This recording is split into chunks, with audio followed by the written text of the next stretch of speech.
2009. gadā, sadarbojoties divām pašvaldībām Garkalnes novada domei un Ādažu novada domei, tika izveidots uzņēmums Garkalnes ūdens, lai rastu iespēju realizēt vērienīgu ūdenssaimniecības projektu, kā rezultātā tiktu radīta iespēja iedzīvotājiem un uzņēmumiem ap abiem Baltezeriem pieslēgties centrālajai kanalizācijas sistēmai, tā apturot tālāku abu Baltezeru piesārņošanu. Projekta realizācija šobrīd norit pilnā sparā, ar tā gaitu bija iespējams iepazīties speciāli tam veltītā seminārā. Seminārs bija informatīvs. Rīkotāji bija ne tikai mēs vieni Garkalnes ūdens, bet sadarbībā gan ar Ādažu novada domu, Garkalnes novada domu, Ādažu ūdeni un Latvijas ūdens apgādes un kanalizācijas uzņēmumu asociāciju.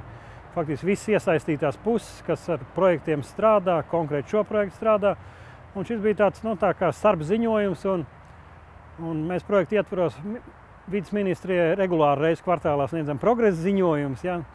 Tas arī zināms ir tāds progresa ziņojums, kas ir projekta vidusposmā, ja, kad pusi no darbiem ir izdarīti, ir iesākti visi galvenie, zinām pieredzi gūti gan projektu vadībā, ņemot vērā visas mūsu īpatnības, gan tehnoloģiskajā ziņā, ņemot vērā, ka tiek izbūvēta vakuma kanalizācija. Ja, mums gribējās padalīties savā pieredzē ar kolēģiem no visas Latvijas. Paldies, ka atsaucība bija tik liela.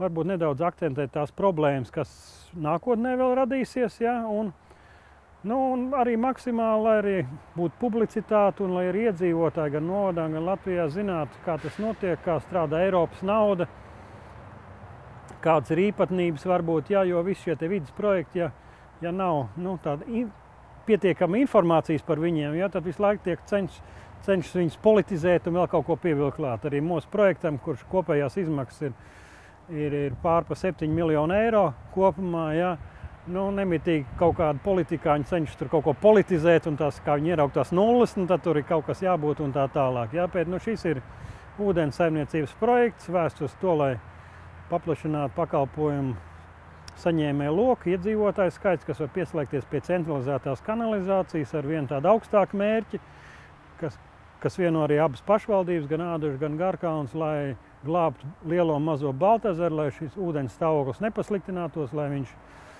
atdzīvotos un lai šis ezers vēl turpmāk nākamās paudzes priecētu mūs.